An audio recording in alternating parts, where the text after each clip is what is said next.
प्रमेय 6.3, 6.4 और 6.5 में बताया गया है कि दो त्रिभुज समरूप कब होंगे।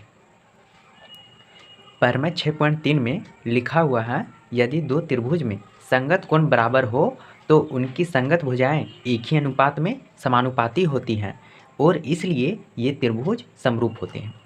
क्या दिया हुआ है? दो त्रिभुज, जैसे कि पहला त्रिभुज हम लेते हैं ABC और दूसरा त्रिभुज PQR है,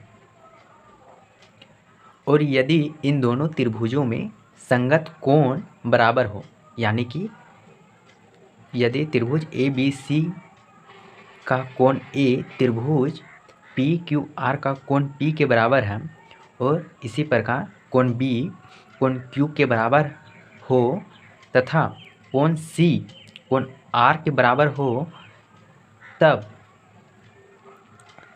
उनकी संगत भुजाएं एक ही अनुपात में समानुपाती होती है। यानी कि तब क्या होगा, AB बटा PQ इक्वल हो जाएगा BC बटा QR के, और ये भी इक्वल हो जाएगा किसके, AC बटा PR के। यदि जब ये होगा, यदि कोण A कोण P बराबर होगा और कोण B कोण Q बराबर होगा और साथ ही कोण C कोण R के बराबर होगा, तब ये होगा AB बटा PQ इक्वल टू BC बटा QR इक्वल टू AC बटा PR। ये होगा कब, जब ये होगा तब ये होगा। इससे हम ये प्रूव कर सकते हैं, और ये प्रूफ जो है एग्ज़ाम में ना के बराबर पूछता है, इसलिए यहाँ पे हम डायरेक्ट लिख दिए हैं कि यदि कोण A कोण P बराबर होगा, कोण B कोण Q बराबर होगा और कोण C कोण R के बराबर होगा, तब AB बटा PQ इक्वल टू BC बटा QR इक्वल टू AC बटा PR होगा। उसके आगे लिखा हुआ है, और इसलिए ये त्रिभुज समरूप होते हैं। यानी कि इसलिए त्रिभुज ABC और ये समरूप का चिन्ह है, समरूप है इसके त्रिभुज PQR की। क्यों? क्योंकि समरूप होने के लिए, दो त्रिभुज को समरूप होने के लिए एक संगत कोण बराबर होना चाहिए, संगत कोण बराबर होना चाहिए और संगत भुजाएं एक ही अनुपात में समानुपाती होना चाहिए। तो संगत कोण यहाँ पे बराबर है और जो संगत भुजा है वो एक ही अनुपात में है, इसलिए ये दोनों त्रिभुज समरूप हो गया। अब अगला प्रमेय 6.4 में लिखा हुआ है, यदि दो त्रिभुजों में एक त्रिभुज की भुजाएं दूसरे त्रिभुज की भुजाओं के समानुपाती हो तो इनके संगत कोण बराबर होते हैं और इसलिए दोनों त्रिभुज समरूप होते हैं। जैसे कि दो त्रिभुज हैं, ये रहा पहला त्रिभुज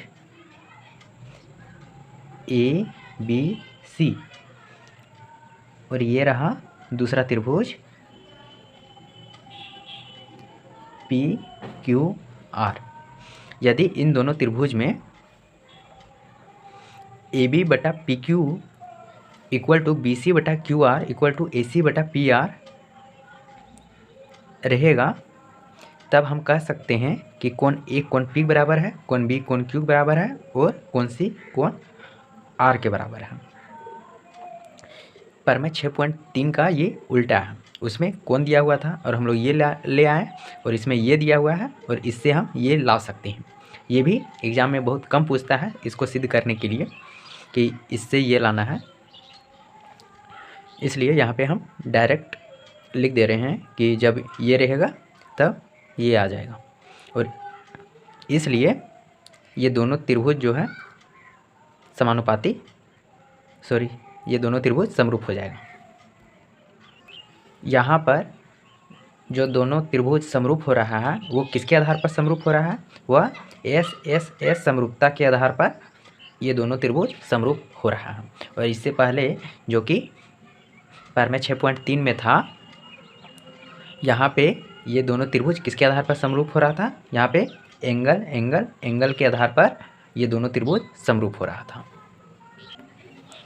यहाँ से हमें यह मिल जाएगा कि एंगल से भी हम दो त्रिभुज को समरूप कर सकते हैं, क्योंकि दो त्रिभुज में यदि दो कोण बराबर रहेगा तो तीसरा कोण ऑटोमेटिक बराबर हो जाएगा। जैसे कि मान लीजिए कोण Q x है और कोण r जो है वो y है।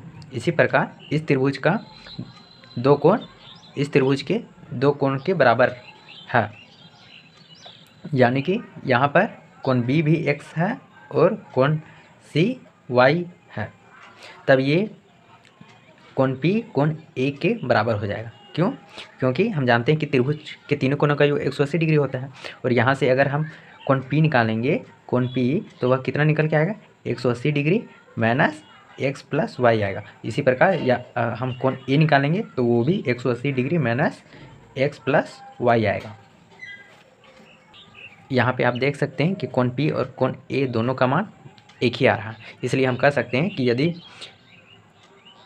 किसी दो त्रिभुज में दो कोण बराबर बराबर रहेगा, एक त्रिभुज का दो कोण दूसरे त्रिभुज के दो कोणों के बराबर रहेगा, तब वो दोनों त्रिभुज समरूप होगा। अब प्रमेय 6.5 में इसमें लिखा हुआ है, यदि एक त्रिभुज का एक कोण दूसरे त्रिभुज के एक कोण के बराबर हो तथा इन कोणों को अंतर्गत करने वाली भुजाएं समानुपाती हो तो दोनों त्रिभुज समरूप होते हैं। जैसे कि हम दो त्रिभुज सबसे पहले ले लेते हैं, ABC पहला त्रिभुज, और दूसरा त्रिभुज को हम ले लेते हैं और उसका नाम रख देते हैं PQR। अब इसमें क्या लिखा हुआ, यदि एक त्रिभुज का एक कोण, कोई भी एक कोण उठा लीजिए, कोण A को ले लेते हैं, एक कोण दूसरे त्रिभुज के एक कोण के बराबर हो, दूसरा त्रिभुज PQR है, इसका कोई एक किसी भी एक कोण के बराबर है, जैसे कि यह कोण A कोण P के बराबर है, तथा इन कोणों को अंतर्गत करने वाली भुजाएं समानुपाती हो। यानी कि जो कोण को हम लिए हैं वह कोण को अंतर्गत करने वाली भुजाएं, जैसे कि कोण A है तो इस कोण को कौन सी भुजाएं अंतर्गत कर रही है, मतलब कौन भुजाएं इस कोण का निर्माण कर रही है। इस कोण को कौन भुजा निर्माण कर रहा है, एक AB भुजा और एक AC भुजा। इसी प्रकार यहाँ पे कोण P को कौन भुजा निर्माण कर रहा है, एक PQ और एक AC एक PQ और एक PR। यही दोनों भुजाएं जो है कहलाती है अंतर्गत करने वाले भुजाएं। तब क्या होगा, तो दोनों त्रिभुज समरूप होते हैं। इसमें कहा गया है कि यदि त्रिभुज ABC और PQR में कोण A बराबर है कोण P के और साथ ही AB बटा PQ इक्वल टू AC बटा PR रहेगा, इसके साथ साथ ये भी रहेगा, तब भी ये दोनों त्रिभुज समरूप हो जाएंगे। यानी कि त्रिभुज ABC समरूप त्रिभुज PQR। और यहाँ पे ये दोनों त्रिभुज समरूप हुआ है, वह किसके आधार पर हुआ है समरूप, साइड एंगल साइड समरूपता के आधार पर यह दोनों त्रिभुज समरूप हुआ है।